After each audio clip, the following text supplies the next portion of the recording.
delicious and nutritious show for Yes. people? Yes, I do. I Oh, do. good. It'll be Oh, good. it'll be good and good for them. Oh, good. TMS has the things. No, kids like what TMS has got. Moms like TMS for what TMS is not. Right? Is that how it goes? It's like I'm on Fifth Avenue talking to advertising. It's like on the set of Mad Men with There that you great go. advertising slogan. What was that actually for, though? Oh, it was kicks. Kick cereal, yeah. Right. Okay, I couldn't remember what the. It's never good when you remember the slogan, but not the product it was for. Right. They've failed in their job when that happens. All right, here we go, everybody. Enjoy yourselves, because what else are you going to do? It begins in 3, 2, 1. I remember receiving my first letter from my son a few years back. Scribbled on it were the words, "I love you." I was so happy I cried. That won't offend nobody.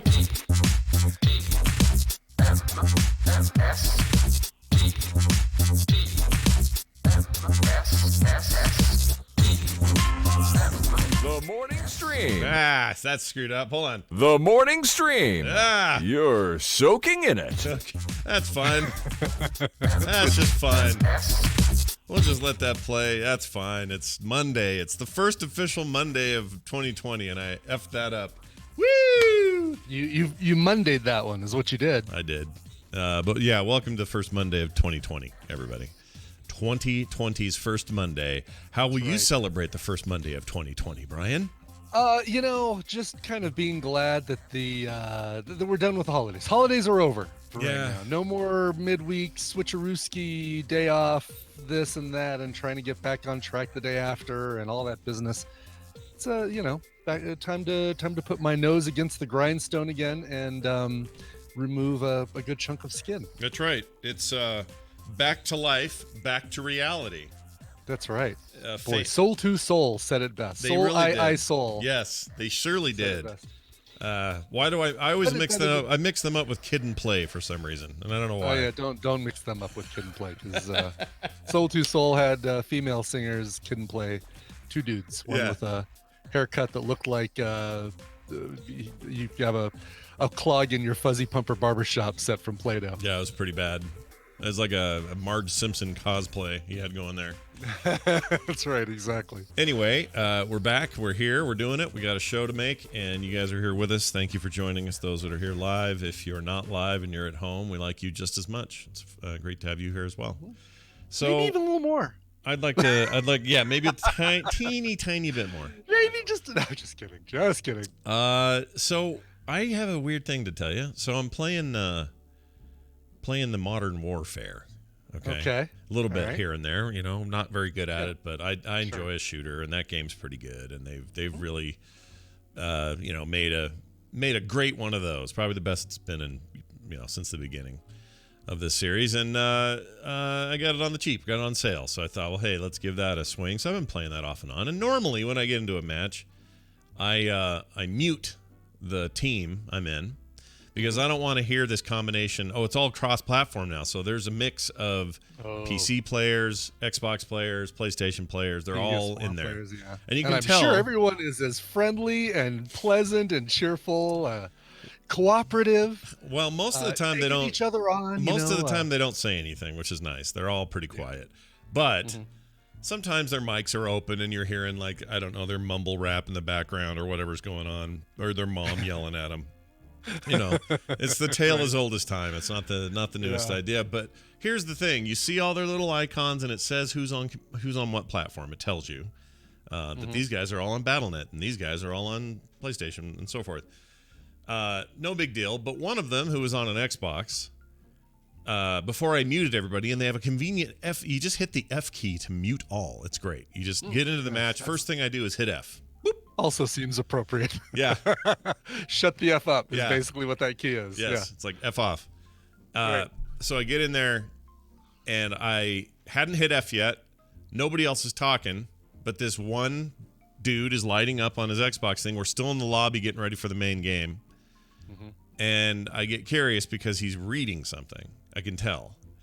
And as I listen along, I realize that he is reading chapters from the translated to English version of Mein Kampf by Adolf Hitler.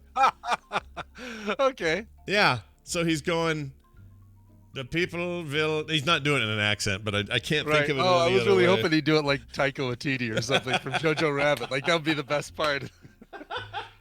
He didn't do that, but he was... You've got me as your friend.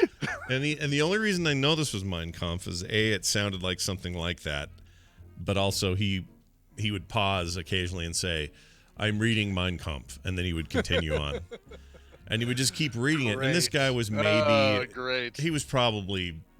I don't know, he sounded younger than 18 to me. I don't know for sure. That seems like a younger than 18 trolley thing to do. So I let that go for a while because I was just curious to see where it went and to see how long he would stick with the bit.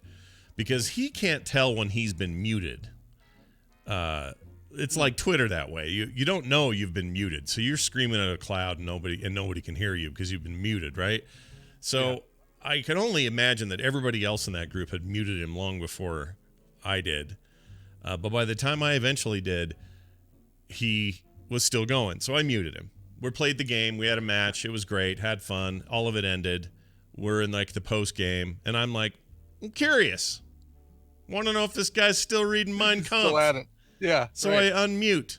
And as soon as I do, and the power of the people will...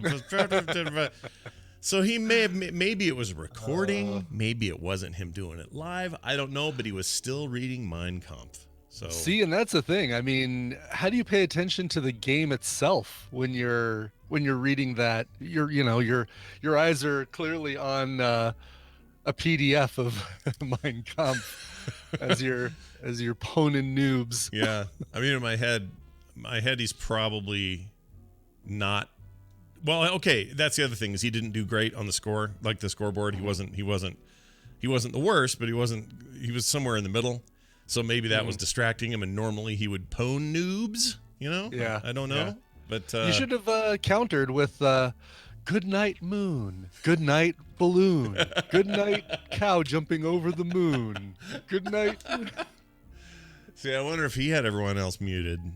Oh, maybe. So that he could probably do his that thing. would be the even trollier thing to do because then he wouldn't get.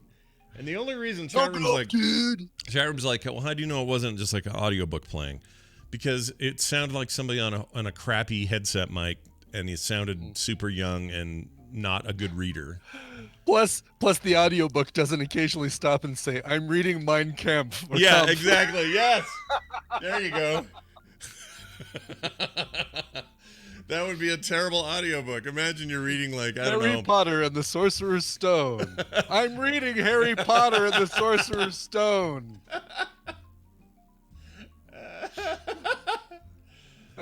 That would get me off of audiobooks forever if that was a thing. All right, so you saw a movie. Tell me about it. I did. I saw the movie Bombshell. Yes, the movie Bombshell, starring Bombshell. Margot Robbie, Charlize Theron, and a ghoul with a plastic mask named Nicole Kidman. Just kidding. No, she's had some work. They had to do a little. Well, she's had some work done. Plus, they had to do a little bit to make her look like Gretchen Carlson. This was good. It was funnier.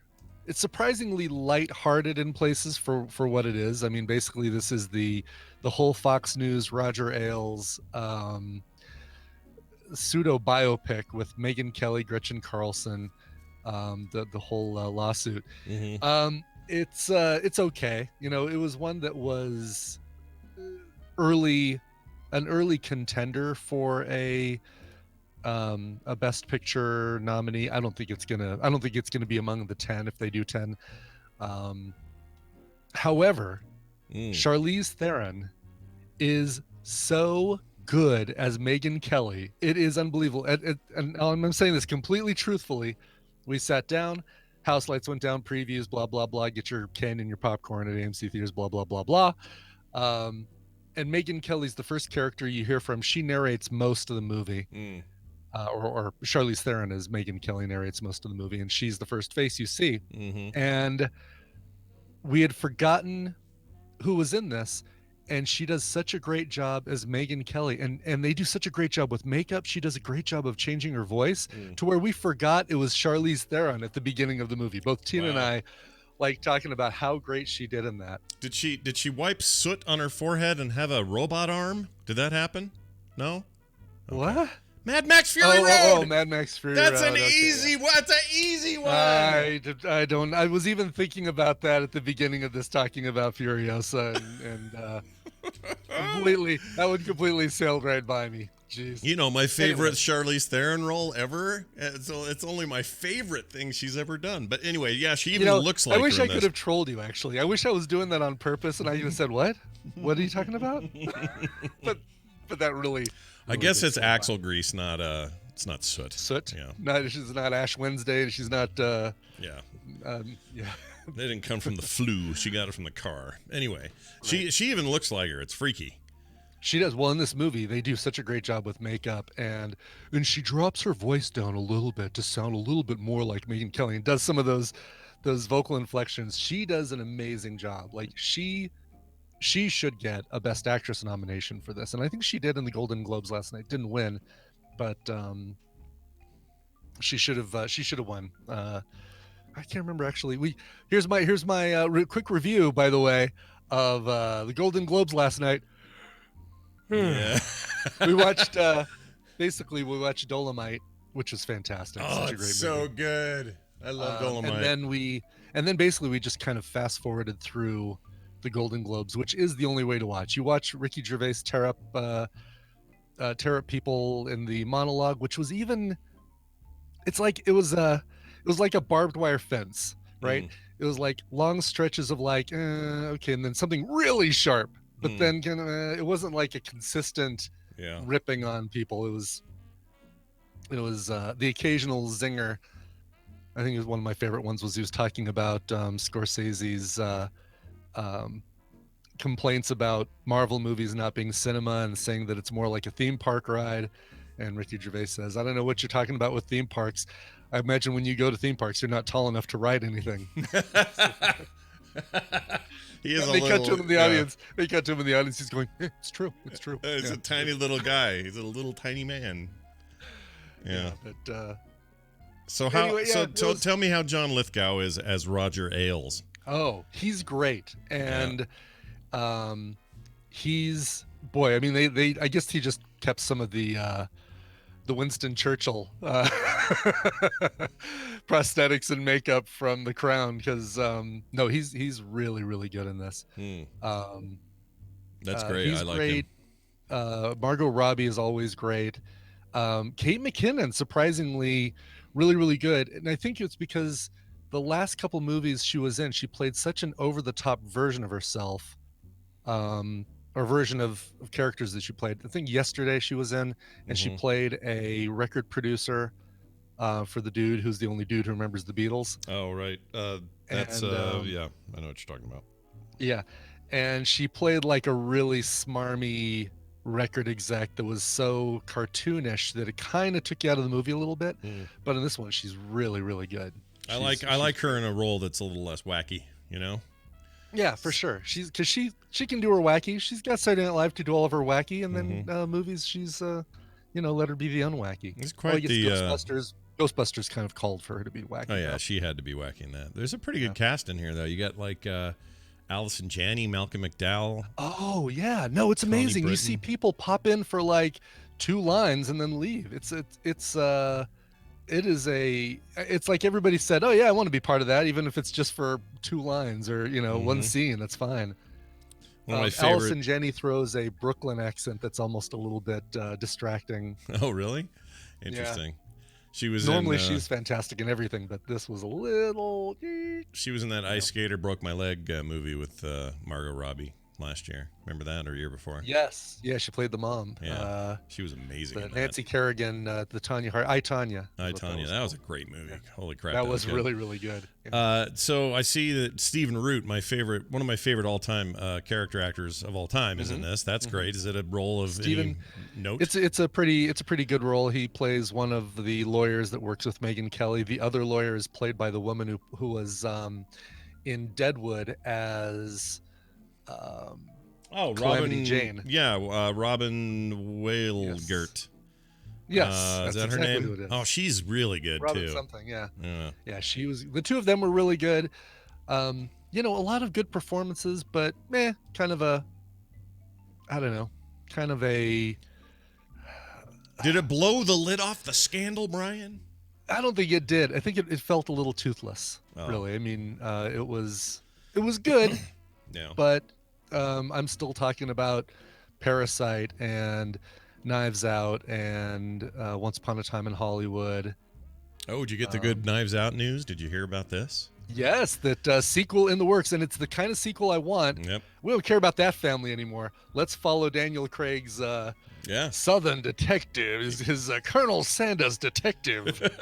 Yep, he goes to a new place, case. new case, new people. I'm loving it. Yes. Love that idea. I think it's great. They should make that totally up for that. They should make that a long-running multiple movie series. I would. He needs a franchise now that he's because this is his last Bond movie, right? Yep. No Time to Die. That's what he says. So who knows? Yeah. I mean, this would be a fun direction for him, and I would be all for it. So sign me up. They took his wife out of her hyperbaric chamber to have her announce a category or do something at the Golden Globes last night. Oh. That woman, I swear to God, between appearances, she must be encased in amber or something because she is preserved perfectly. Oh wow. Rachel Weisz. She is one of those people that just never looks bad ages. ever. She just is an amazing looking human being. She really I like her a lot. All right. Well, so give me a grade here. What would you give it 3 open robes out of 5. Oh. I guess Weinstein was the one with the open robe. 3 unzipped flies out of 5. Isn't Weinstein's trials this week, right? Doesn't it start this week? Yeah. Yeah, it's gonna get gnarly. So he's trotted out the walker for sympathy.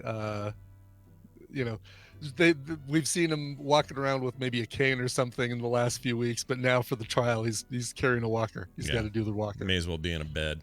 Hey, what happened to somebody? Everybody was all mad on Twitter, and I didn't know why. And I didn't really pay much attention to what was going on, but I saw a lot of anger at Tarantino. What did he do that made everybody so mad? Oh, I don't know. I mean, he won for script, director. Right? That was script, original script or something. Oh, screenwriter. That's right. Original script for Once Upon a Time, and then he had his producer come out and he got up on stage with the cast, and then he told his producer a few seconds before they got up there that he was going to give the speech. The producer was instead of him. Oh. So the producer's like, "Oh, okay, well, unpredictable Quentin Tarantino as always, telling me just a few seconds before we come up here that I'm giving the speech. So, thank you to this person, thank you to that person." Wow. Oh, that's right. And I guess that was he was up on stage a couple times, and it was the screenwriter one where he got up and said, "Well, usually you share this prize with people you write the script with, but I sat in a room by myself and wrote this myself, so thank me." So that's why people are mad? That's no big deal. That's why people are mad. It's no big deal at all. It was funny. It was So what if he did? Well, so if he did that, then he did that. I don't understand why that's a problem. Right. I see. An Essential Tremor says he said most times he's the one responsible for a film being good. I don't think that is a way you can interpret what he said, but I don't think that's what he meant. I think it's just, sometimes you share the script writing with somebody else, and this time, or for most of my films, that's the case. So I usually thank myself. Well, also, if people are concerned that Tarantino's a little cocky, I got bad news for you. Tarantino's a lot cocky. That's who he is. So I don't know why I'm anyone cocky and I like feet. I don't know. Cocky and I like feet. Feet and cocky and feet. Feet. Anyway. All right. Good job. Brian's doing the dirty work so we don't have to. Seeing movies, telling us what we think. Tonight, Tina and I have our stupid hooks in to the friggin' Bachelor. We got on that stupid train last season with the Bachelorette when we watched that train wreck, and one of the people from the Bachelorette, one of the runners up, is the new Bachelor, and so we're hooked into that garbage too. We'll see how long it lasts. Yeah, I mean, is that early? I don't know where that is in its season. Is it? Tonight's the premiere. Oh. Tonight is the train wreck night because it's the night where the Bachelor stands out front of the villa while limousine after limousine drops people off who come and introduce themselves but try their hardest to make the absolute worst first impression that they possibly can. I feel like humanity will be most harshly judged based on this show. Yeah, we're not sticking copies of The Bachelor in the Pioneer spacecraft when we send it out to explore for intelligent life in the universe. We better not. When we wipe ourselves out, that'll be a great find for aliens one day to find an old DVD. Well, they found their mates by television programs, apparently. Fascinating. Yeah, we're our reality television is not great. A sad thing. Yeah, Yes. and it's taken us to some weird places, if you know what I mean. All right. Whatever, Daryl. He's in the chat room giving me a hard time. Oh, why is Daryl giving you a hard time? What's his deal? Because he's giving me a hard time because I watched The Bachelor. Oh, well, he's... Whatever. Look, we all have our trashy thing that we like, okay? Yeah, you watched the Star Trek animated series, so you can't complain. You can't bitch at me. That thing's real trashy. Also, I watched all the original 3 seasons of Jersey Shore. That was terrible. What was I doing? Oh, see, yeah, we've all got our skeleton television programs in our closet. Yeah, that's my point. Like, we've all got it. Daryl's got his. I don't know what it is. God, I'll tell you this though. You told me about season 3 of The Expanse kind of slowing down a little bit, being kind of a lull. So far, I haven't found it. I'm in episode 4 or 5, and I am loving this season. Not so much a slowdown. I think it's just an issue. Well, from what people tell me, because I'm not there either. I got to catch up. Oh. You're now further than me. Wow, okay. But what people told me is that compared to season 4, season 3 seems slow. But I guess you wouldn't know that till you see 4. So Yeah, maybe that's the case. 4 is apparently a hell of a thing. So from everything I'm hearing. Daryl sleeps at night naked in a pile of tribbles. He has no room to talk. That's all. That's right. He'll be on later There to are defend only that. 4 tribbles. He'll defend that later. It'll be fine. All right. We're going to get Dunaway all up in it. We're going to let you guys try to win some prizes. It's Battle Royale Monday. That's right. And that never hurt nobody. So let's do that. Here's your theme. All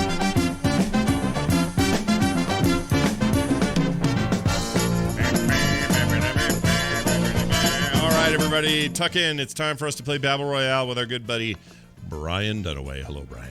Oh, hi, Scott and Brian. Oh, hi. We missed you this weekend. How are you? Tuck in's the last thing I want to do on the first real Monday of the year. It's true. I wanna strip off and run. Oh, okay. Well, you're back at it. Your life's all back to the normal routine now. Are you feeling all right? You feeling good about the year? Hold on. Tell me. You said it's the first real Monday of the year. Have there been not real Mondays so far? Well, yeah, you could pretend like last, I guess, because I had to go back to work. So it's like a kind of the day after New Year's Day, right? When you haven't been at work. So okay, we all walk around and joke, "Hey, it's the Monday of the week." Ha ha ha! Shut up. Gotcha. Okay. I don't like it either. I'm with you. It's lame. Right. It's lame. If y'all want to call in, it's you're welcome to. Oh, I think we may have one. Nope, I missed it barely. Sorry, whoever that was. Try again. That was my bad. I didn't realize you were already calling. I wasn't on that tab. Anyway, we'll take the second caller to play Battle Royale. That's right. Whoever's second, you get in. Here we go. Here's second. We're going to pick this call up, find out who we've got, and see who it is. Hi, good morning. Who's this? Slucko, Michael. Oh, hello, Slucko / Michael. How are you? I'm doing good. Oh, that's fantastic. Very quiet today. Very quiet and muffled. Are you far away from your phone? No, just the AirPods. I guess they're. Oh, they may not be picking it up great. Who knows? Do y'all call them AirPods? Because that's the name of them. My fiance calls them earpods. Earpods? What? Earpods. Earpods. She have an off-brand? The wired one? An off-brand? No. She just can't get it in her head. I've told her I'm like, and she always talks to it.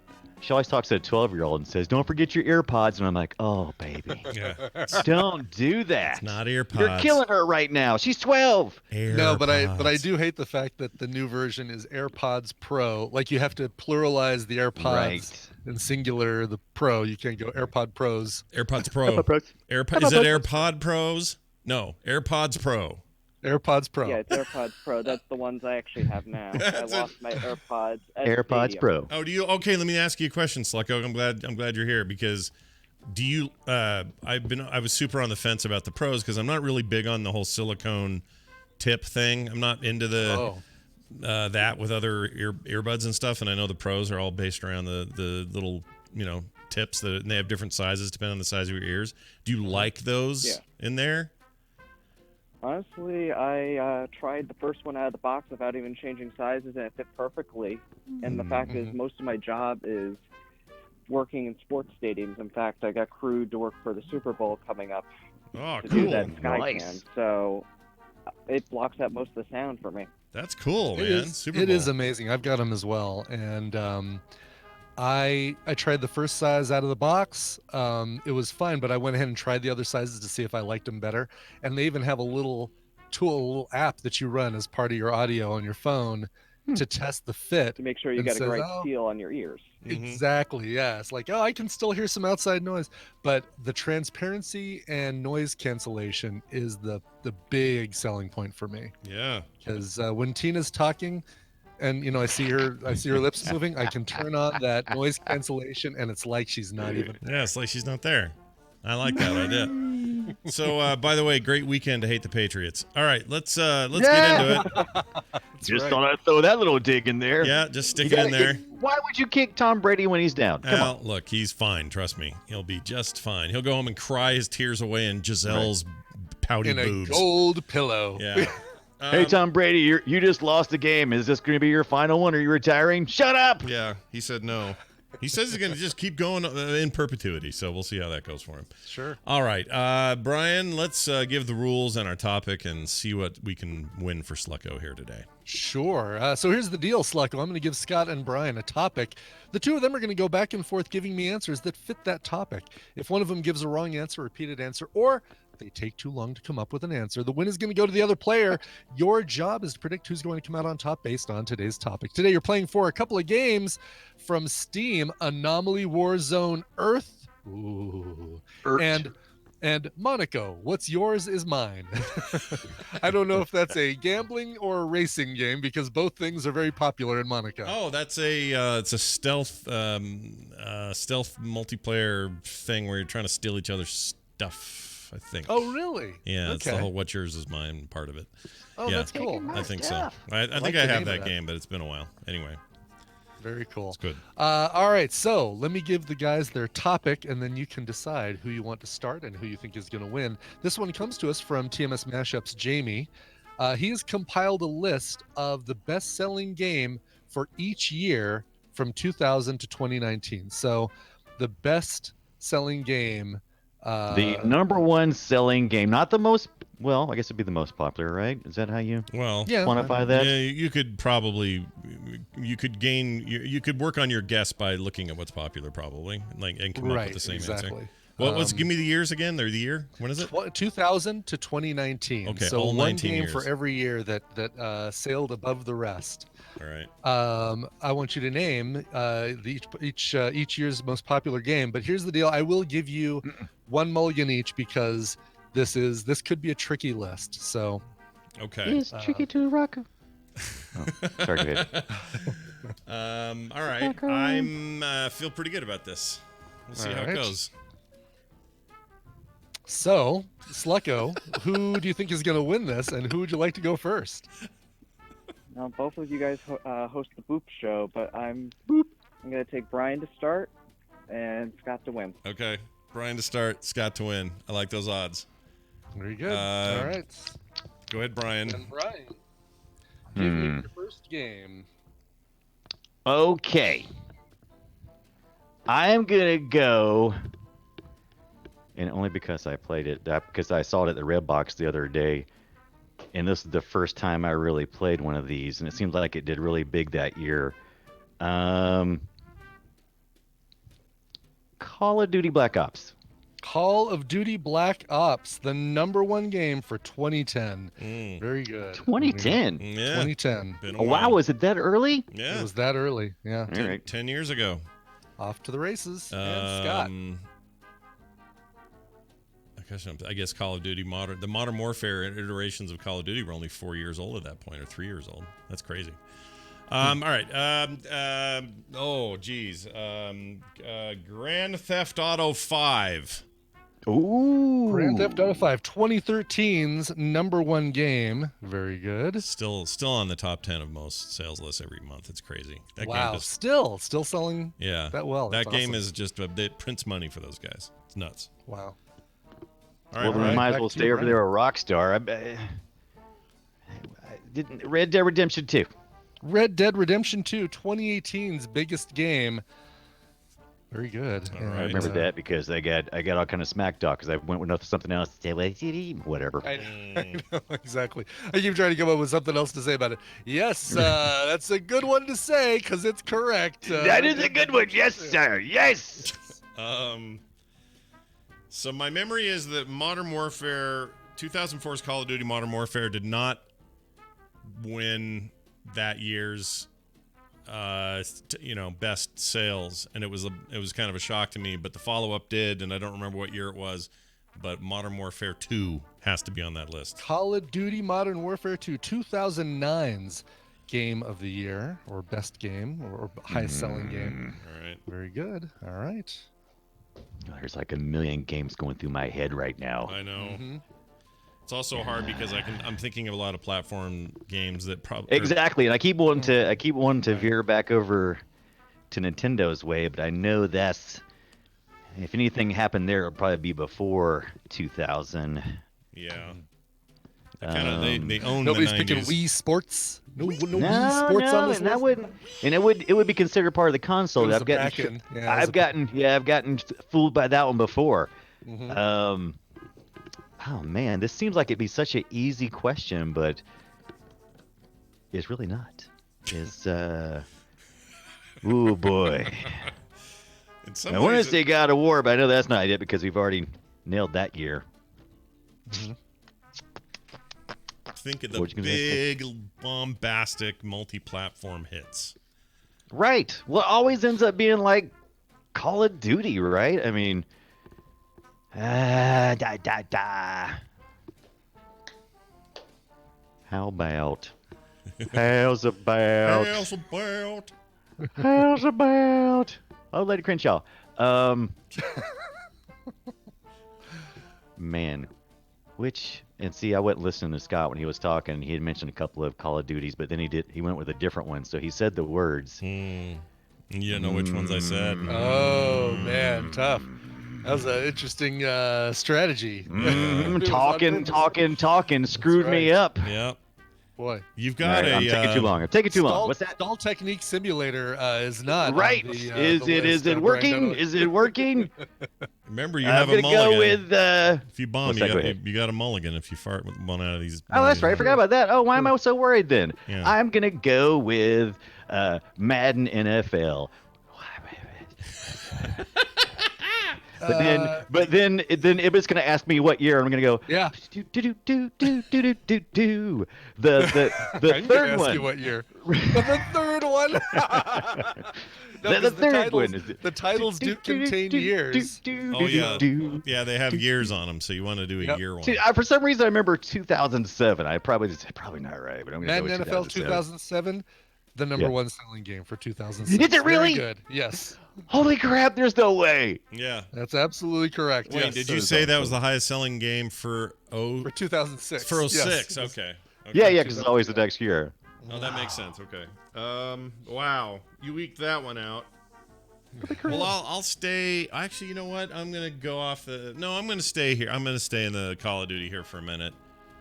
I think Modern Warfare 3 also was a big one for the year it came out. Indeed, it was 2011. Call of Duty Modern Warfare 3 was the biggest game of the year. All right. Very good. I'm gonna go with.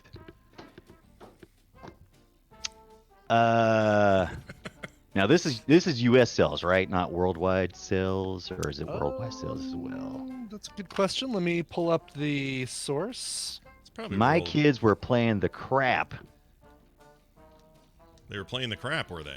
They were playing the crap. Uh-huh. They were playing the crap. Uh-huh. How was that? How was the crap? It was really good. Crap Simulator 2010. Yeah. Right. Well, I was trying to go with it. I was thinking another sports one, so I was gonna say something. I want to say like, everybody had FIFA 17, I think, is what we all had. Did we? And at this point, I'm just going by the people I knew who had. So FIFA 17. FIFA 17. Nope. All right. Did you have any more, Scott? You wanted to? Yeah. Oh yeah. Well, that's his mulligan, right? I had the mulligan, Oh, right? it's a mulligan. I'm sorry. Yes. So you get another shot really quick. Okay.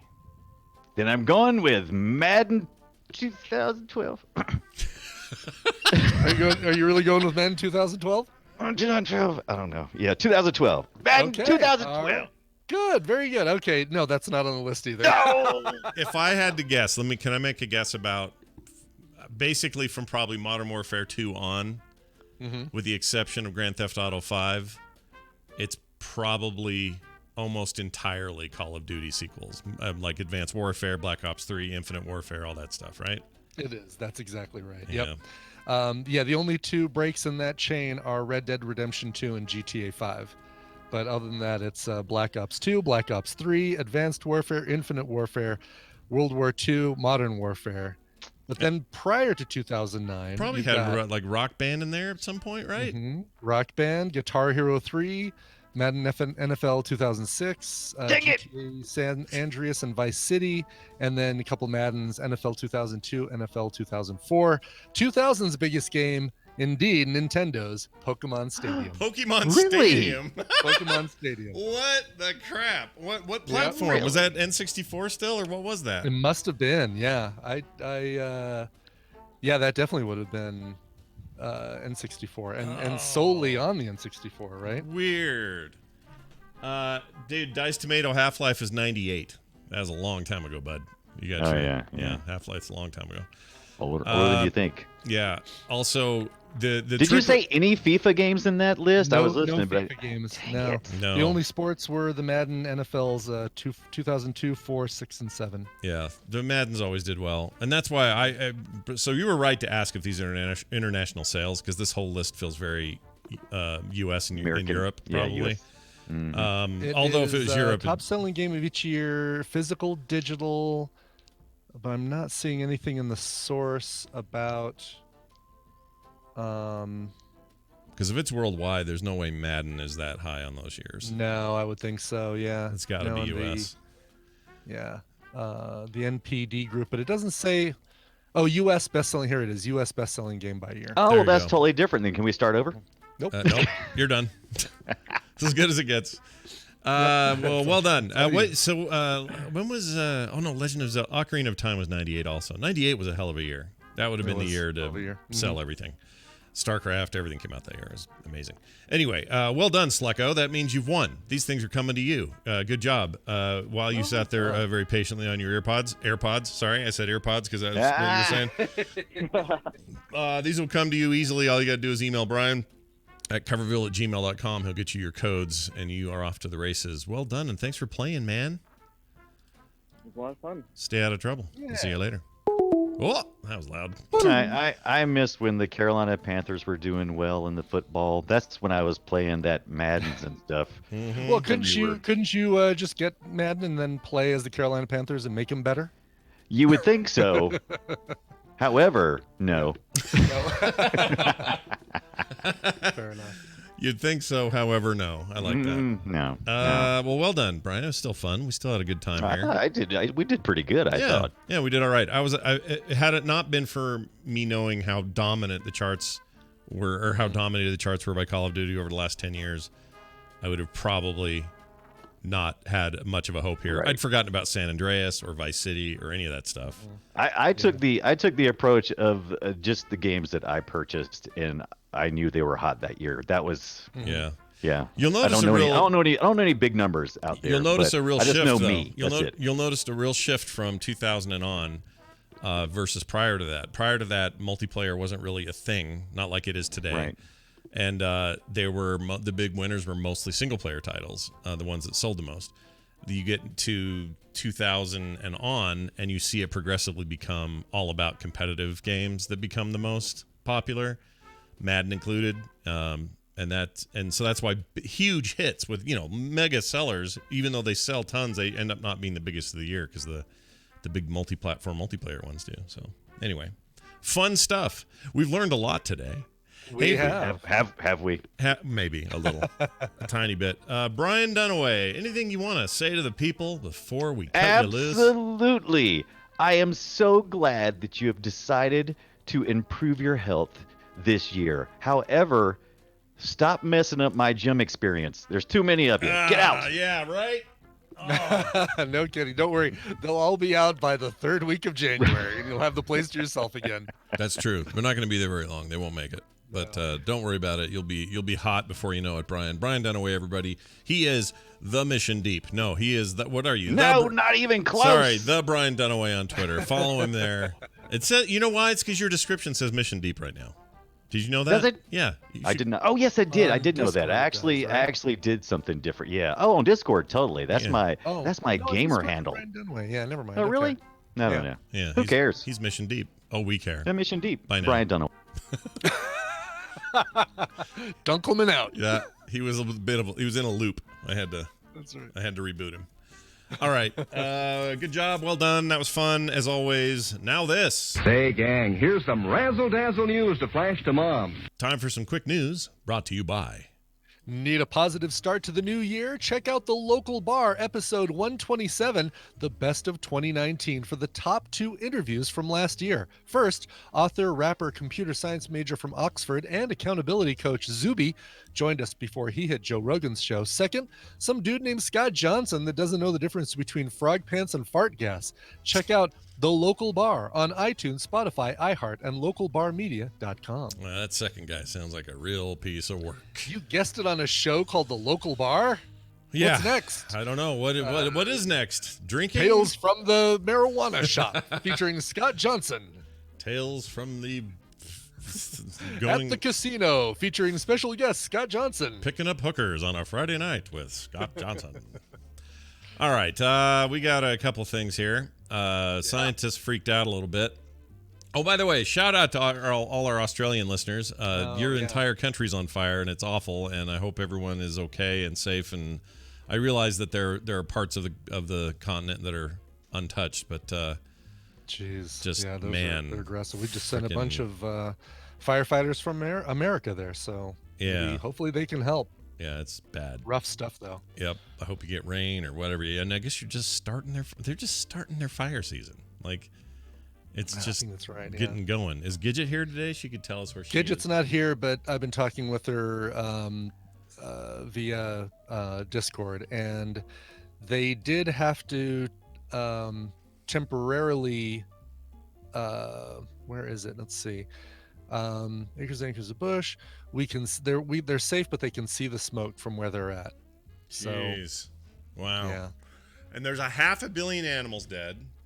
Oh, I know. It's just so far. That's horrendous. So I just saw it in the chat and saw it earlier in my news feed that koalas are effectively extinct now. Because their numbers are below the... Yeah, they're below the thing. I mean, we have there's zoo stuff, and they're around the world, but they're wild. As far as that being their wildlife habitat, that's it.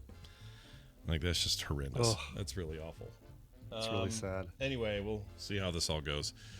But anyway, in some science news, a fossil spider discovery just turned out to be a crayfish with some legs painted on it. Did the crayfish paint the legs on himself, or scientists responsible? I like to think some trolley scientist did it. You know, I'd like to, as well. Yep, that's what I like. It was described as a new spider. This is according to the scientists at the Dalian Natural History Museum in China. They copped a load of fossil. A load of fossil unearthed in the lower Cretaceous Yixian Formation. They couldn't believe their eyes. 8-legged beastie looked like nothing they'd seen before. Exceptionally preserved. They described it as a new spider, publishing their analysis in the Acta Geological Sinica. Sinica? I don't know what that is. I don't either. Sounds official, though, doesn't it? Yep. And now watch me do this. And name the species Mongolarchini cheogonengenesis. Well, I would guess Mongolarachni, because arachnid, but what about that second word? What would you say for that last one? I think you nailed that one. Keoyengenesis. Keoyengenesis.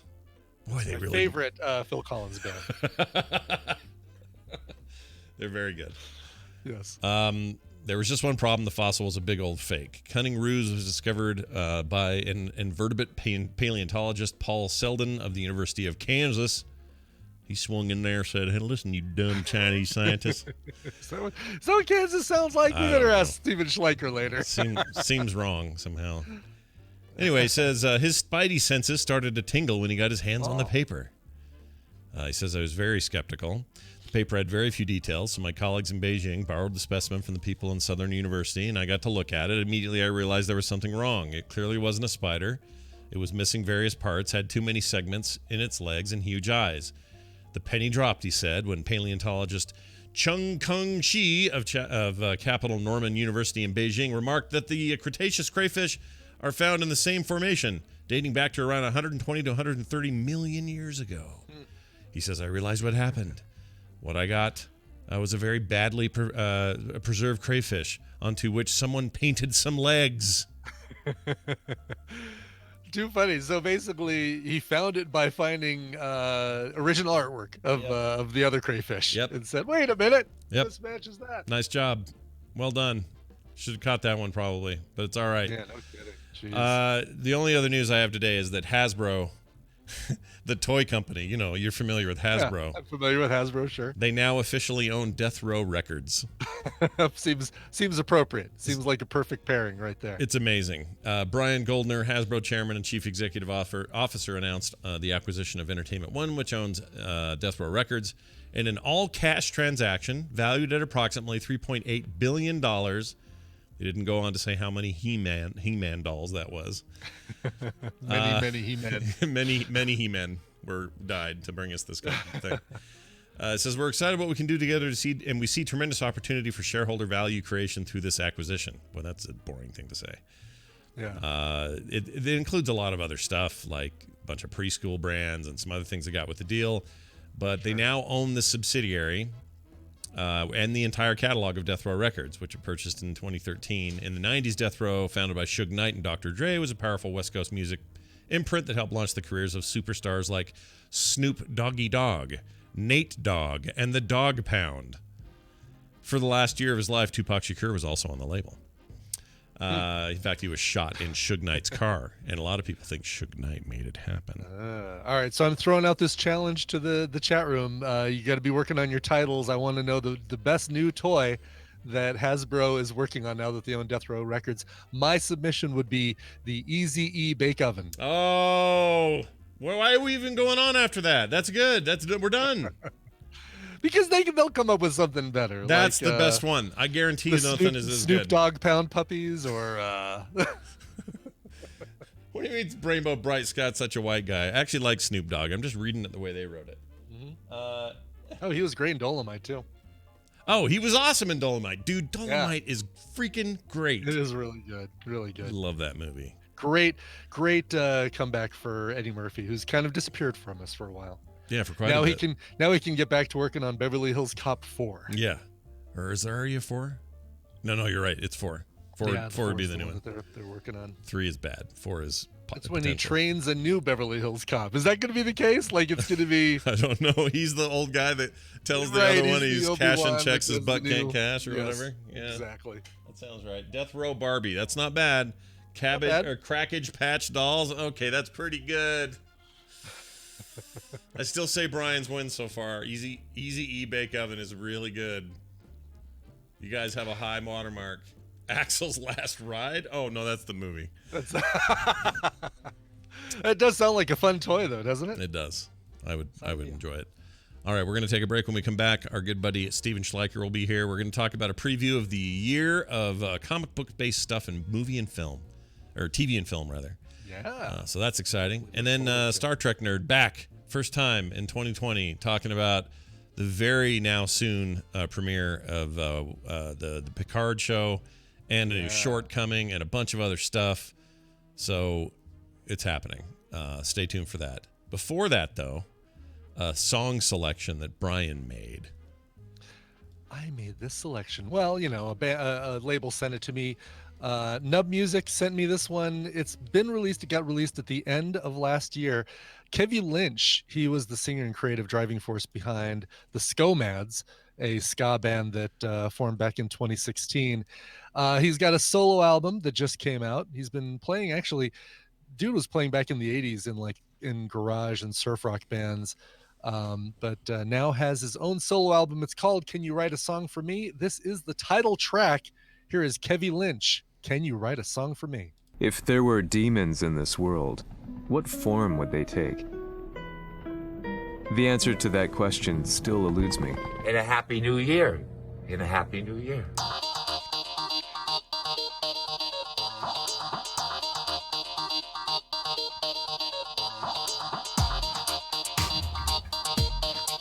This is the morning stream, and what we have here is a failure to communicate.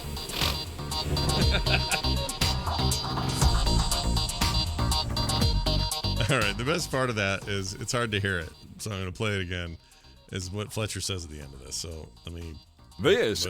Hold on, let me play this. This is great. Okay, so listen to the very end of his clip. Here you go. Failure to communicate. He snorts! Snort. He snorts at the Now, end. I haven't seen Cool Hand Luke in a while, but does the sheriff say that after he gives that line? Oh, I don't know. Maybe. I'm supposed to watch that for Current Geek, but also I know it was bandied about on Film Sack, the Cool Hand Luke. Sack, yeah, we might try and do a little double duty there for that. That would be cool because then I don't have to do the other one. Right. Then I got less. I'd have to spend another 2 hours I can save that week. That'd be all right. Welcome back to the program. We were talking about that. Yeah, totally. All right, so Steven, incoming. Whoops. He goes by Major Spoilers, so I didn't put that name in right. There we go. Here he comes. We'll hang out with him a bit. It's always fun, always good. And here's his intro. Steven. All the way from Hayes, Kansas, it's Steven Schleicher from Majorspoilers.com. Hello, Steven. Well, hello, Scott. Hello, Brian. Hello. Hey, what Happy accent? Holidays. Happy 2020. Oh, thanks, man. What same to you. What accent do the Kansas people have? Do they have an accent? Pretty much like mine, although I did go, there was a local filmmaker just finished a documentary that I went to go see a couple of weeks ago, and the historical researcher that they had working on it talked just like that. Oh, all right. So he did like this. I want to tell you about Fort Riley and it's just like, okay. Because I wouldn't pick you out as being from anywhere. No. Like you don't have much of anything. I figure it's that Nebraska, Kansas, Colorado, Utah kind of probably sound the same. Yeah. We're all from the same half. Oh, what happened to my... Hold on. Is that me? No. My mixer is so sensitive now that all I did was tap it with something, and my right ear went completely dead for a second. So then I had to hit it again like the freaking Fonz, and now it's working again. Nice. Oh, and I'm sure that did that to people at home. Yeah, listen, chat room saying, yeah, also switch for them. It's super annoying. All right. Anyway, hey, Steven, we're going to do a little fun thing here. It is 2020, the first Monday of said 2020, which means your first segment of the year. Why not use it to look at the year upcoming in comic-based film and television? Love it. Yeah. There is so much. But there's two things specifically that I want to talk about. The first one is the new trailer that dropped this morning at 6 a.m. I don't know if you guys had a chance to see it. For New Mutants, a film that has been in production since 2015. Oh, my when Lord. they first started it. What's the holdup? Have they ever said why it's taking them so long? It sucked. Yeah, I think, exactly. Edits, reshoots, rewrites. Yeah, but according to Bill Sienkiewicz, who was, I guess, on one of the Kevin Smith shows a week or so ago, it looks like they went back to the original version of the film, and that's the one that we're getting is the horror film. And for people who are looking for, we reviewed this, I think, a year or two ago on the Major Spoilers podcast when we thought we were doing it in conjunction with the release of the movie. The New Mutants comic from Chris Claremont and Bill Sienkiewicz, the New Mutants, the Demon Bear saga, I think is what a lot of this is based on, loosely based on. Okay. What's the X gene thing about? What's that about? Is that a thing I should know about? It's same thing, mutants. Okay. Mutants. You know what a mutant is, Scott? No. I know that, but they're saying that the black door and the goop coming around the door in the trailer, and there's something about something specifically called the X gene that's like nightmarish and awful, and that's the basis for the horror side of this or something. Oh, I think it's just the fact that they're mutants because they have the X gene. I may need to watch that trailer again, but I didn't take it as the X gene is like this separate thing too that can cause these nightmares. Although my guess is that that black door is probably part of Daniel Moonstar's abilities to pull out people's greatest fears and. So maybe that's all that it is. There was some take on. Oh no, Gizmodo had used this in their headline. They said the new Mutants trailer reintroduces us to X gene horrors. Oh, they just mean mutant horror. That makes sense. Yeah. I do like seeing way more of the characters in this one than we have in the past. Like seeing Magic's arm and their sword, and a little bit of Cannonball and a little bit of Sunspot. I kind of like that. Yeah, it should be really interesting. I will be very excited to see what people's reaction is on this when it finally arrives. Comes out April 3rd, which is, considering this thing sat on the shelf for over a year and a half since its last announced release. I believe it was supposed to come out in like 2018. And then, of course, the whole Fox deal I thought it was even earlier than that. I thought it was 2017, maybe. Yeah, I think it was 2017. I'm just bummed there's no Karma, but I guess Karma's a bitch. So yeah, I guess. Not including it. Yeah. You only welcome to the Karma restaurant. Don't worry about ordering. You get everything you deserve. All right. What was I going to say about? Oh, it's got the Game of Thrones lady in it. Maisie Williams, and nobody else I recognize. They all look like strangers to me. No, one of them is the one guy. I forget what show he was on. Yeah. There's that one guy. He was in that thing. So you'll recognize. Oh, the one guy in the thing, right? Oh, I know who you mean. He's got the kind of. He looks a little. He's like got a the baseball crackhead. cap on, and he's kind of a crackhead looking dude. Yeah. Is the woman who's organizing them, or like I wish she was Moira McTaggart. It would be nice to pull some real actual.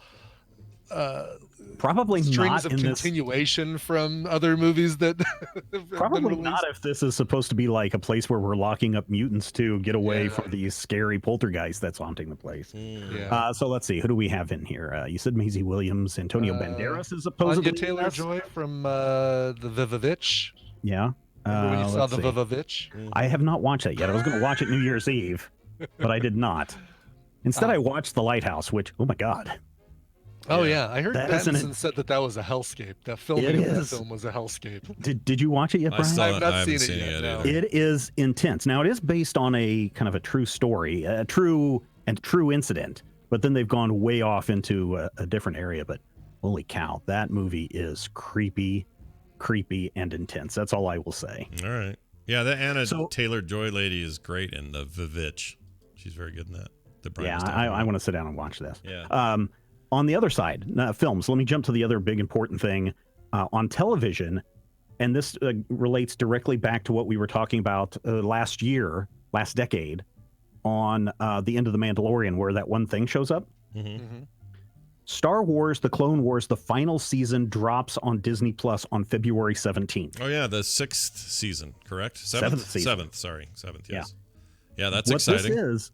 Not only will we see what's her name, Ahsoka show up in this, but there's a huge Mandalorian storyline where the Empire comes in and decimates the Mandalorians, and that one thing at the end of the Mandalorian show is going, I believe, to play a big role, just like it did in the Rebels series. Do you think we'll see it? I think it'll be a big deal in the final season. So we may actually see why it has changed hands, and perhaps why it's in the hands of a certain somebody in the Mandalorian. Is what you're saying. Correct. Oh, I love that. I love when. And considering that it's Dave Filoni and that this is coming out after the Mandalorian, even though it's been in production for over a year or so, my guess is that they're going to intentionally put as much Mandalorian and that one thing, not Baby Yoda, but that one thing into the show to get people extra hyped up. And the good thing is it is coming out on February 17th.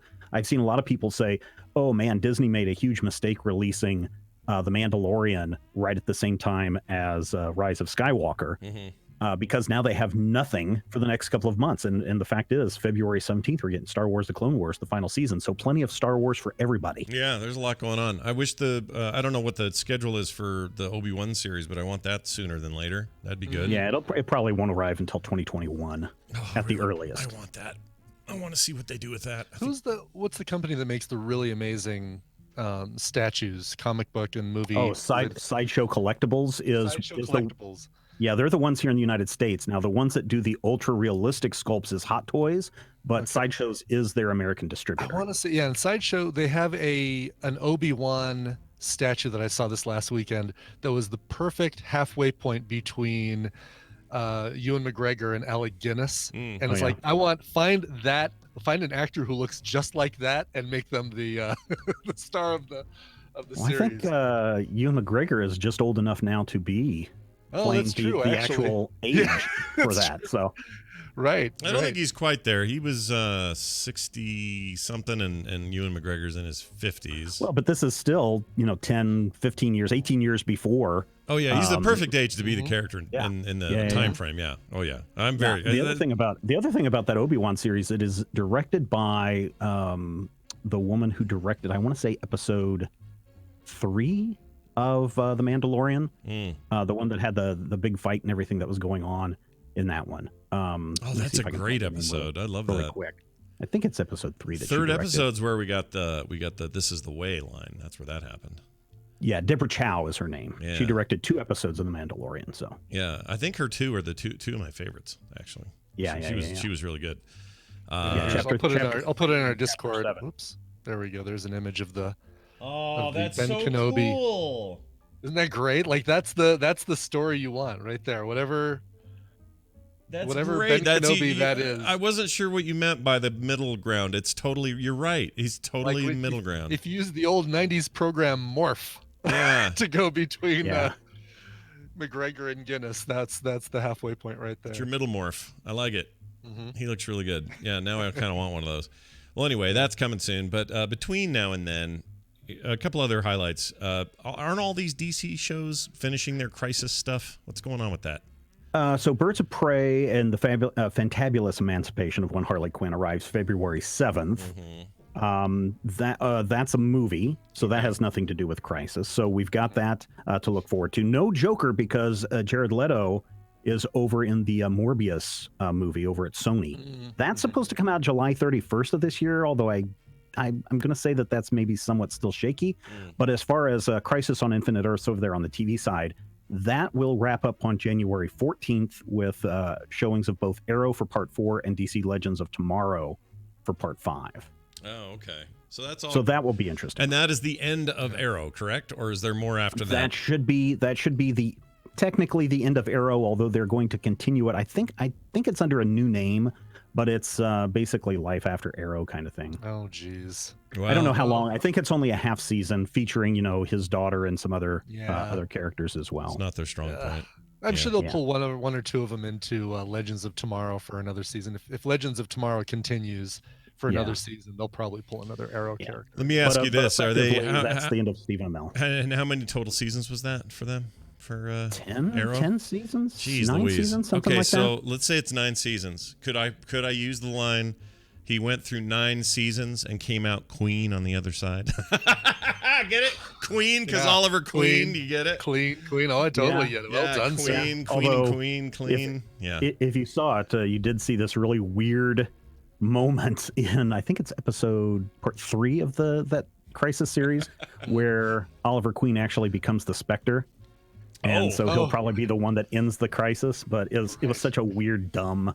They should have just kept it as the and 8 seasons, officially 8 seasons. 8 seasons, there you go. 8 seasons, okay. Slightly shortened 8 season, and for me it ended season 6. Season 2? Oh, season 2. Well, probably. I think, yeah. People like that Legends of Tomorrow, though. The prison season was like, oh, okay, I think I might be done with this. Oh, they had a prison season? I must not have gotten that far. I didn't realize they had a I think that season. was 7 or maybe 6 or 7. Yeah. All right. So the other thing that has been sitting on, well, not really sitting on the shelf, but has been made, canceled, or made again, and then canceled, and now is finally being made and finally Landing is Lock and Key, coming out February 7th on Netflix. Now, this one, again, has been in production in various places. There was a pilot at Fox, I want to say like 10 years ago, maybe, that Fox passed on for whatever reason. And then it was going to be at another network, and then Hulu. They passed on it after. Yeah, Hulu passed on it. Yep. And now it's finally at Netflix, and we're finally getting a look at the Key House and the Locke family, and everything is coming February 7th. I think between Birds of Prey and Lock and Key, I think I'll probably be sitting at home watching Lock and Key on February 7th. I think so, and Carlton Cuse is involved in this. There's a lot of... Maybe he's showrunning. Yeah. That's cool. I like that guy. I like Carlton Cuse. Yeah, he's... let's see...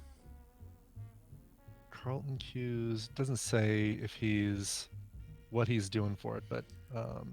well, in my opinion, that comic's the single coolest thing Joe Hill has done, and it's one of my favorite comic experiences I ever had. Like, I've been so waiting for this and wanting this. Yeah, it is really good. Now, again, I would highly recommend the book. It features the story of a family. The father has been murdered by one of his students, very horribly.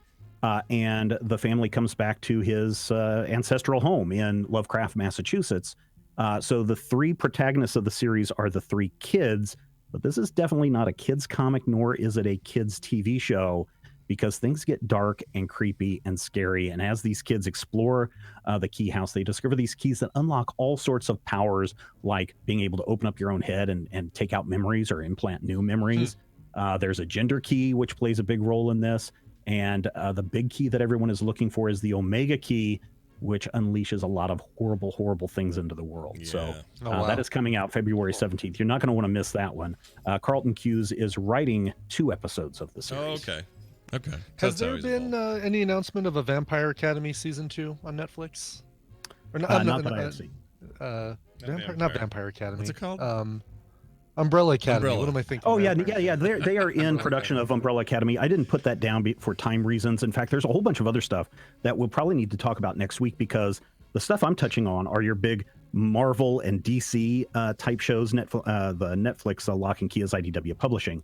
But next week we should talk about some of the smaller ones, including a Vin Diesel movie that's coming up in February. So we'll talk about that next week. Ooh, it's interesting. I'm into that. As far as films go, you got Birds of Prey, like you mentioned. The New Mutants, like we mentioned, Black Widow on May 1st. Brian mentioned he's very much looking forward to that, so am I. Wonder Woman 1984, coming out June 5th, 2020, where we get to watch Chris Pine wonder if a garbage can is art or not, so that's cool. Looking forward to that. Nice. You mentioned Morbius, July 31st, Venom 2 in October, and I assume that's, what's his name's back? Mad Max is back? Tom Hardy? Yeah. All right. Yep. Didn't see the first one yet. I need to get on that. It's enjoyable. My kids enjoyed it. I mean, and people are going to say, you let your kids watch Venom. Yeah, it was not as bad as people make it out to be. Yeah, Venom's scarier than he's... It's no worse than Spider-Man 3. Oh, well, look at you then. Oh, God, yeah, right. The Eternals coming November 6th, 2020. Yes. Yeah. And I know nothing of the Eternals. I have zero background knowledge. I don't know anything about that. Yeah, let's see if Marvel can do it again, because they kind of did this with Guardians of the Galaxy, taking a relatively unknown property and turning it into a great film. I just hope it's more Guardians of the Galaxy and less like the Inhumans. But Inhumans was a crap ABC TV show, and they can do a lot more with the movie. Is this the one where Frang Zamjani, whatever his name is, got all buff for? Is this that movie? Yeah. Oh, Kamal Nanjiani, that's it. If you watch that final season of the Silicon Valley, you can see him get really ripped about halfway through the show. And they try to hide it. They have him bend over and they have him wearing really loose clothes. And it's like, oh, you can tell he's really jacked here. Yeah. Let's see. Angelina Jolie, Richard Madden, Salma Hayek, Kumail, as I mentioned, Gemma Chan, Kit Harington from the Game of Thrones. You got 2. You got Richard Madden and Kit Harington. Oh, right. The brothers. That's right. Right. Oh, together one's a bastard. Together a lot. Yeah, one's a bastard. One's a what would we call the other one? King Rob. He was nothing, King Rob. Yeah, something like that. King of the North. Anyway, that looks like a lot of fun. I hope it's good. So go ahead. It's going to be really interesting when Black Widow arrives in May, because that's going to be our first real big Marvel movie post Avengers Endgame. It is, but it's a prequel, so it's not like we see further repercussions. True. You know, we saw some of the repercussions in Far From Home, Spider-Man Far From Home, but yeah, I mean, the fact that Black Widow is a pre Thanos situation that we're not going to get any, well, presumably, who knows, maybe. I still have hope that they're going to introduce the new blonde Black Widow like they did in the comics. Navratilova, or no, it's not Navratilova, she's a tennis player, but something like that. Davina Sergova or whatever. Yeah. So what do you mean, like a full-on like baton change here, where from this movie is like the change from what's her name to a new actress? You're thinking Scarlett to the new actress. That's what I'm expecting. I'm expecting a potential new Black Widow is introduced in the movie. Interesting. I'd be all right with that. I think that'd be okay. And then moved up to, we don't know when this year, but WandaVision will hit on Disney Plus this year. And of course, that's really important because that is kind of a prequel to Doctor Strange and the Adventures in the Multiverse, or the whatever the full title of that is. Multiverse of Horror. Madness. Multiverse of Madness. There you go. Yes. Got to go with the alliteration with Marvel Comics. I'm so excited. That's the one movie that I really just can't wait for. I love the first Doctor Strange, and just the fact that I'm sure there are going to be so many freaking Easter eggs in that thing for longtime comic fans. But I just can't get past the name WandaVision. I can't, well, I mean, it's pretty weird. It sounds like what? It sounds like welcome to WandaVision, your source for everything Wanda related on TV. Yeah. Considering that this may indeed be, what was it when she snapped everybody out of existence? Right, the No More Mutants, the House of M. House of M thing. Considering that there is going to be a mental wellness storyline that runs through here, and what reality she has created around herself. Right. And that, again, as I said, ties into Doctor Strange and the Multiverse of Madness. That could be very fascinating to watch and see. Could Elizabeth? Of course, it could be a big old dumpster fire. Here's what should happen. Elizabeth Olsen, who plays Wanda, should snap her two sisters out of existence, the Olsen twins. No more Ashley and Mary Kate. Yes, get rid of them. What's his name on This Week Tonight? There's only one Olsen twin. She just moves back and forth very fast. I love that idea. That's a cool idea.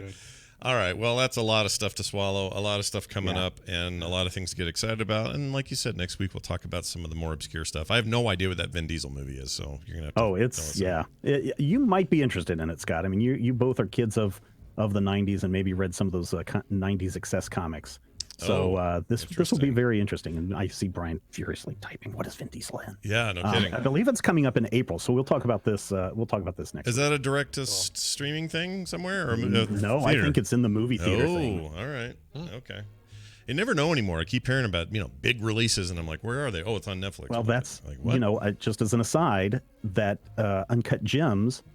The minute that I heard that Adam Sandler was in it, I was like, oh, okay, well, I can't wait to watch this on Netflix. And then I was like, oh, wait, this is not a Netflix thing. This is A24. And A24, between The Lighthouse and Uncut Gems, has had a really good year. Yeah. I'm going to see that thing. Brian liked it. It's so good. It's up there, apparently, with, what was the other movie? It was a Tarantino thing for highest grossing film with the most number of F-bombs. There's about, by somebody's count, there's about 500 F-bombs in Uncut Gems. Wow. Oh, right. That one's up there in it's 24th of all time or something. Is there really? Yeah, is there a list? There is a list. Let's see real quick here. All right, the current winner is SwearNet the movie from 2014 by those Trailer Park guys. Seems like a thing that was just made for swearing. That sounds like the documentary that is literally the F word from 2005 that has the most. But again, that's a documentary of the origin of the word. The Wolf of Wall Street at number 4. That's what it was. It wasn't a Tarantino thing. It was Wolf of Wall Street was the other. That movie, jeez, that movie's rough. Casino, Straight Outta Compton. There's a lot in the top 10. Oh, End of Watch, that was pretty sweary. Running Scared? Oh, really? No. The it's the Billy Crystal. No, it's a remake. Not remake, but a new 2006 thing, whatever that is. Yeah. Goodfellas is on there. Boy, there's a lot of good job, Scorsese. You're all over the list. Yeah, Good exactly. job. A lot of swearing coming out of that tiny body. It's a big sweary theme park ride is what that is. Well, there you go. Stephen, always a pleasure. Anything happening on the site people should be on the lookout for? Just all of our podcasts come back this week because we're done with the holidays. And as everyone is out there out and about, remember to do one thing in 2020, and that is to stay hydrated. I got my water right here, son. Woo! Yay. All right. Drinking a lot of water today. This is my big week. I get my blood test on Thursday. Right. Good. Can't wait to hear how it goes. I hope it goes well. If it doesn't, we'll probably talk about it anyway. I'm sure we will. Thursday afternoon, I'm guessing? Yes, Thursday at 1:15 p.m. So well after TMS. Cool. Just in time to tell the tale on Friday. Yeah. Friday's PM. Yep. Friday's PMS. Friday's PMS show. We're going to call Daryl, and he's not green currently. The rings of speakage are not happening yet, but I can see it. Yep. Oh, I can totally see it. Is that what he means by rings of speakage? It might be. It might be. I was always considering it to be the gray ring, the gray ringer circle. Oh, gotcha. You see it ringing. All right, that didn't work, but usually 2 times is what I need for him. If Call me 2 times, I'm going away. If 2019 was any indicator, 2 times is the charm. Daryl, are you there? Yes. Oh, good. Hello, and welcome to Star Trek Adventure. It's kind of fruity, isn't it? It sure is. Hey, Daryl, what's going on? Happy 2020. Oh, thank you. Same to you. Yeah. How's your new year so far? It's the same as the last one, pretty much. Yeah. Full of exciting moments. Too early to tell is basically what we're saying. I'll let you know at the end of 2020 how it was. Well, I have good news for you. 2020 looks to be very Trekky, so you should be in good hands. Lots going on. We'll talk about some of that. But what are we, 2 weeks from Picard premiere? Yeah, the 23rd. Do you think they've had enough time to digitally mask the fact that it looks just like the Anaheim Convention Center, and I don't have to be taken out of the story? I hope so. I hope you're able to get around it. I mean, I know we've seen it so much that it's like as soon as we see it on screen, it's like, oh, okay, there's the convention center. Yeah. But I'm hoping it's not going to be as distracting and I hope take not us out too. of the show. It also seems like he's not there very long for whatever he's doing there, so it's like maybe an episode or something where you even see the damn thing. So I'm not that worked up about it, but. There's 2 spots to that. There's the outside, the exterior, which is, I'm like, okay, there's all that's missing is a giant welcome to BlizzCon sign. And then when he gets inside and is walking through some of the space and there's like some stairway scenes, those are also very clearly the escalators that we use when we're there and all that. Yeah, basically right by that little coffee shop that sells coffee while you're waiting to get into the basically into the room proper. Pretty crazy, but anyway, that's coming. We're all very excited about it. Daryl, tell me about the short we're supposed to get before then, and it is Picard related. And please tell me it's him trapped in an elevator with little kids, and they all become little kids. Tell me that's what happens. Oh, no, it's not that. Okay, darn. From what I can tell, it's like a Starfleet Academy kind of thing. It's called Children of Mars. Oh, this is the one with the alien kids getting bullied. Yeah. Okay. I saw a preview of this somewhere. I don't remember where I saw it. Somewhere online, maybe. The internet, I think, had it. Do we know much about that? Because what it looks like to me is kids are picking on the alien kid, which is not cool, by the way. I thought the future was free of bullies, but I guess not. Yeah, that was my first thought. That Be Best campaign sure apparently hasn't worked, has it? Not like they thought it might, I guess. But what's your take on that? Do you think they're just aiming to, I don't know. Is this a character that's going to bleed into the Picard show? Hung up on. Oh, are you here? You're back. Do you not hear us, Daryl? Can you hear us now? Do you hear us, Daryl? We can hear you. Oh, there he goes. All right, well, there he goes. Re-add him to the call. That was weird. He's in a workplace. Oh, I guess he won't see that text because he's not in the group. Now he's in the group, and now he'll see that message. Back. Yes. Can you hear us? Yes. Now okay. You're back. That was really weird. Don't know what happened there. Yeah, we could hear you. You couldn't hear us, apparently. Oh, that's weird. Which is always my favorite, because when people can't hear us, they go, oh, now what's happened here? I clicked the thing. They just sort of talk. That's great. Anyway, the NSA is always monitoring us. We got to be careful what we say when Daryl's at work. What was I going to say? Oh, do you know if this character, this girl alien, is part of the Picard show? Is that the role in here, or we don't know? Oh, I don't know. We really don't know. If they had showed much more than what was in the trailer, they would have played the whole short because it's a short. Will I only be able to see this on CBS All Access? Unfortunately, yes. Okay, then screw them. No, just kidding. I'll watch it. I'll re-up for the show. I'm planning on it. I want to see it. I'm very excited. Then you can catch up on all the shorts. Yeah, and there's just the one before Picard. There's not a bunch of them planned.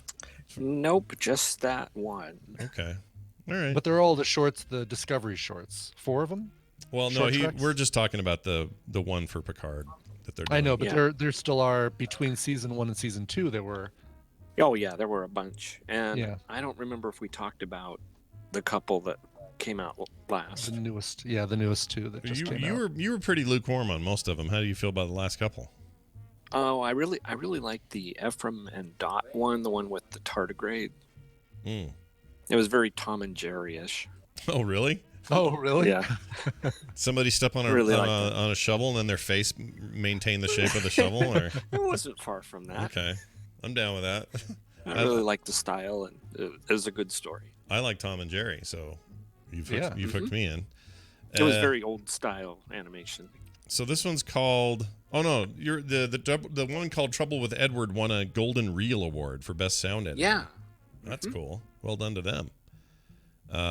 Let's see what else. Quentin Tarantino now less interested in Trek. We talked about this last time we spoke a little bit, but it's more and more. I think he's done. This is not going to happen. It bums me out. I want to know what that was going to be. You know? Yeah. What would that be? Would that be a lot of feet? I mean, is it? It's a lot of feet, but will they be like? Is it just like snappy dialogue mostly? Does it do the Tarantino things? Just within context of Star Trek, like that could be so interesting. You know what they call a quarter pounder on Ryza? Half naked quarter pounder. That's right. It's a quarter pounder and a toga. Yeah, you can see his doodle. You know what I know? Here's what I know. He did an episode of ER back in the day. So why couldn't he just do an episode of Discovery or an episode of Picard? Do that. Oh yeah, there you go. Just have him direct one. Yeah, that'd be all right. Then you got the 2 animated short treks. Oh, that you mentioned these. Ephraim and Dot. Oh, no wonder it's Tom and Jerry-esque. Okay. Yeah. Yep. All right. I was thinking live action for some reason in my head. Oh no. Yeah. No, they had one computer animation, then one cell animation, but I haven't watched either of them yet. Nice. From the new batch. And then Picard pre-release showing January 13th at a red carpet premiere in L.A. I'll bet you see most of the TNG cast there. Invited to see that. Yeah, probably so. Which would be super cool. Just everybody sitting around. LeVar Burton could wear his visor. It's harder to see the movie if you wear your visor. Unless you go see, maybe they should make the 3D version of the TV show, and you have to wear Geordie visors to be able to see it. I'd be into that. Tell me about this Star Trek set attraction in Ticonderoga, New York. To expand to Next Generation. They have a whole set layout, all the sets as they were laid out at Paramount of the TOS sets, and they give tours of that. William Shatner is going to show up there in a couple months and charge $1,000 or something. Of course, but they are now expanding it, and they bought the building next door, and they're going to do the same thing with the Next Generation sets. Nice. Did they get any of that stuff from the Las Vegas Hilton, the Next Generation stuff? I know a lot of that is owned by somebody, I think in California. Oh man! But I don't know. That bums me out. That was one of my favorite things in Vegas. It bums me out it doesn't exist there anymore. It was so well done. Yeah. And it gives you no reason. That stuff just sitting in a dumpster somewhere. Yeah. Oh, but it exists now. It was saved from the dumpster. So. There's no reason to go to the Hilton ever again. No. Why even go unless there? Unless you want to sit in a timeshare sales pitch for an hour, still on the promenade deck from Deep Space Nine, which is really bizarre. Yeah, I don't like that. That's very, very dumb. But whatever. The CES happening this week, and that used to be one of the excuses people would use. to like enjoy their time at the Hilton at CES because they had that awesome Star Trek thing, and they don't do it anymore, and that bums me out. No. Vegas is a perfect place for this. We've talked about that big replica casino they were going to build at one point. It's so cool. Enterprise, Enterprise casino. Whatever. Maybe it doesn't jive with the utopic future of Star Trek, that everybody's gambling in the middle of the ship and stuff. You know what I mean? Maybe that's well. They visited that one casino in TNG. Oh sure. Oh right, where it was like if you went outside, it was just like blackness or whatever. Yeah. Right. Yeah. And everything was on they had read like an old Raymond Chandler Maltese Falcon style novel, and so the whole thing was based on. And it was the book that the old astronaut had, whose body was upstairs laying in a bed. That's what it was. Yeah. It's actually a really cool concept, but man, it's a cheesy episode. I watched it again not that long ago. It's better than you remember. Is it okay? Oh, the Royale. Yeah, it's called the Royale. That's Yep. With cheese. Crimson Neon says it's the worst episode. Oh, contraire. Have you not seen? Oh no. Have you not seen that? Exactly. Crusher's grandpa dreams or uncle dreams or whatever they are. Yeah. What were they? I think they were grandma. Oh yeah, but that candle one. Yeah. What's it called?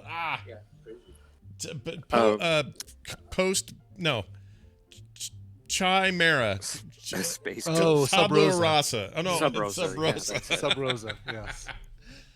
It's so shitty, you guys. It's the worst so thing. bad. Yeah, and you know, Ashley Judd playing rods and cones or whatever it is. That's another bad one. Again, it's a concept I like. The execution's super bad. You know, I love the idea of everybody on the ship getting completely hooked on something, and then. You know, you gotta. It's so dumb. The thing. It really is dumb. Oh my god! I'm catching a Pokemon Go in 10 forward.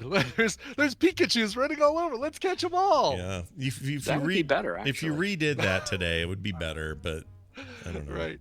Star Trek. I always like this about Star Trek, though. They're willing to explore ideas, even if the budget only allows for a cheesy version of that idea. But I still like that they explored it, you know? That's like a thing I want them to do. So hopefully we get some of that in Picard, and it's not just action all the time. Well, there you go. There's your, big catch-up on the Star Trek news since we haven't had you on in a while, Daryl. Anything else going on in your life you want people to know about? I'm making a different phaser. Ooh.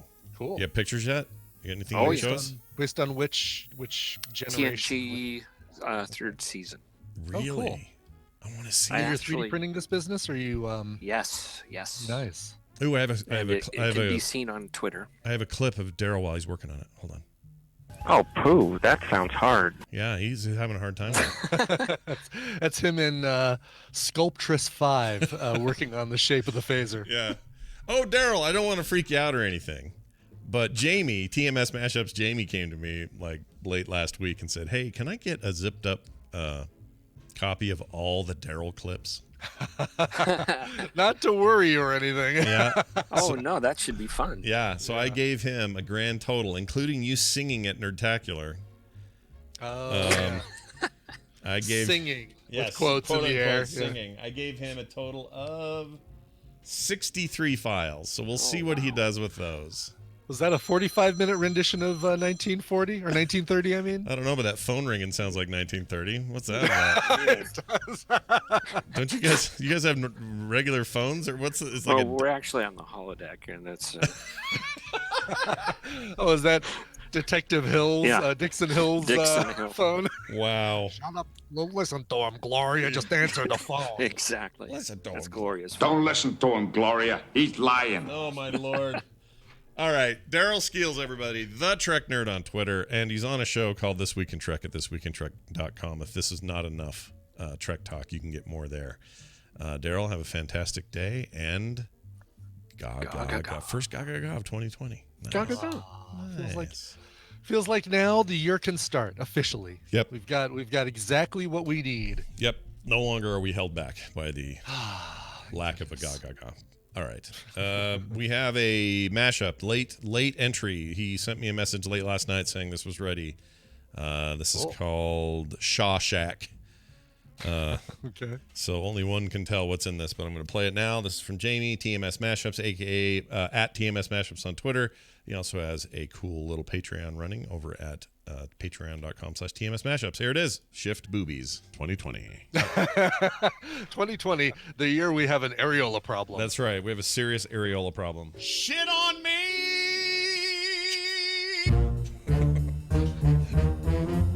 Oh, I used to know vagina. Maybe he's got a little bit of a penis fish generator. I'm going to drop some penis fish. Penis on fish. the East Coast. Penis fish. Grab me by the peen and never let go. Gonna buy socks and gonna buy shoes. Gonna buy. I might need some toothpaste while I'm here. Hi, hot dog on a stick. I'm naked. Is that what it's supposed to look like? Yeah, what is that? And Ethel? Like if you are a hairy person. Hairy people with lots of wrinkles. Hairy people with lots of wrinkles. You're a wizard, Harry. Like stuck another one in. Why not? Get it in there. 9.5 inches. Whoa. And that's just partial. Oh. That's just right now. That's just the tip. Pokemon Destiny Deoxys. Yeah, come into my hotel room and we'll take a look at your resume. Like, oh no, my robe fell open. Oh, what have I done? Oh well, I guess we'll just have full view of my man unit. Oh look, he's like a little redheaded little ginger man. I like that. He's like a little leprechaun. He's creating a new butter dispenser. Oh my gosh, look at the butter and the way the butter comes out. You just squeezed it. This is the best gadget ever. This is the only gadget I use from now on. Gadget. Is there a I can't read that. Tatiana. My brain just farted on it. Eminem has a tiny penis. But that wasn't really her. I don't want a lot for Christmas. There's just one thing I need. Is a bigger penis than Eminem can possibly be. Right, exactly. Hi, my name is what? My name is what? My name is Flicka Slim Tiny. Slim Tiny. Tiny Wiener. Wooka wooka. Is that the one where he snorts coke from a bum hole? Backed up like a douche. What is it? Not backed up like a douche in the mother baby.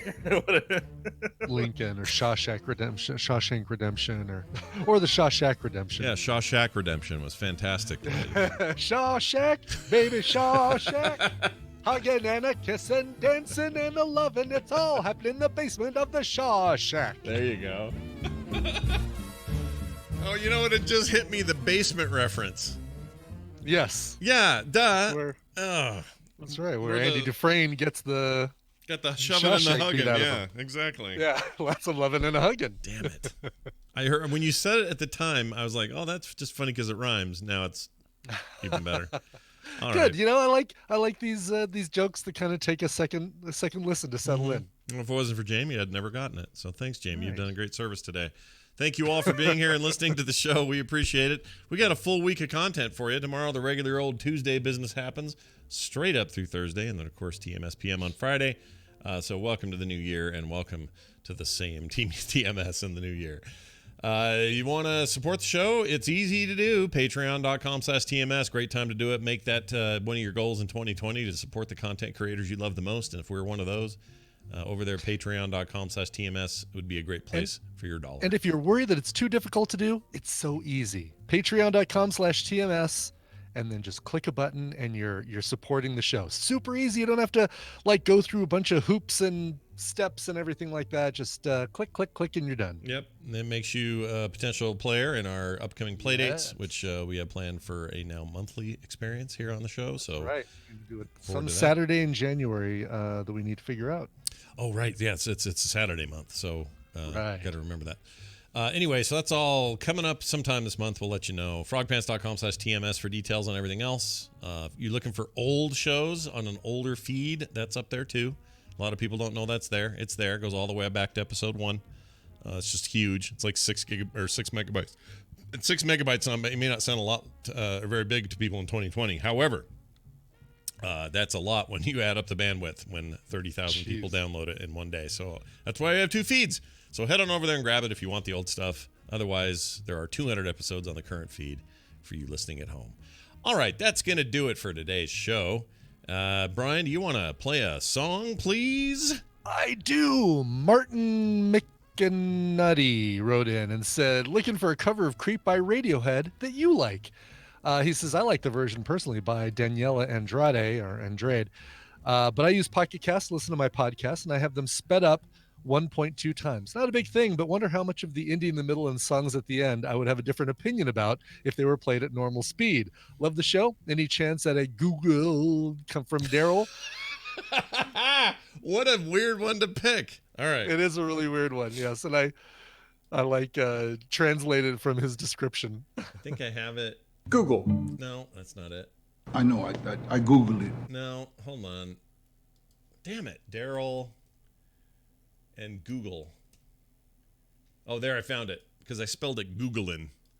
So here it is. Google and...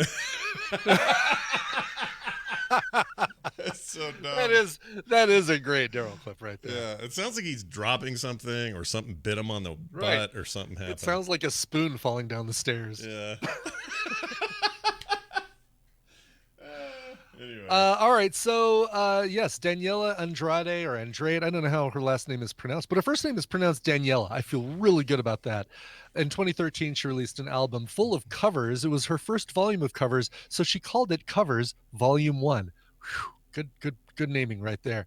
On there, you'll find her copy, or her version, her cover of Creep by Radiohead, a song that just, nobody ever covers. Surprisingly, you don't find a lot of covers of this song.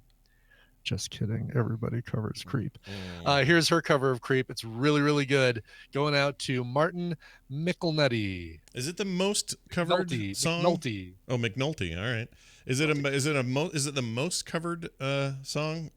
Creep? They say that Yesterday is by the Beatles is the most covered song ever, but that statistic is years old. I've got like 90 covers of In Your Eyes by Peter Gabriel. I've got probably close to that of I Fought the Law. Oh wow. I'd say probably only 30 covers of Creep in my library. Okay. So still up there, but certainly not the most. All right. Yeah, I'd be curious to see. I think in my library, In Your Eyes is the most covered song. Well, that's only right and good because that's an amazing song and should be covered. It is amazing. Totally true. Thank you all for being here. Peter Gabriel, if you're listening, you're welcome. That's it for the show. Thank you all for being here. We will see you tomorrow. Until then, take the care. This show is part of the Frog Pants Network. Frog Pants Network. Get more shows like this at frogpants.com. Well, Joylight Club's a movie about a bunch of Asian ladies. That was from Core. All right. I was going to say that. I don't remember that one at all. Like, that's not you. Who is that, man?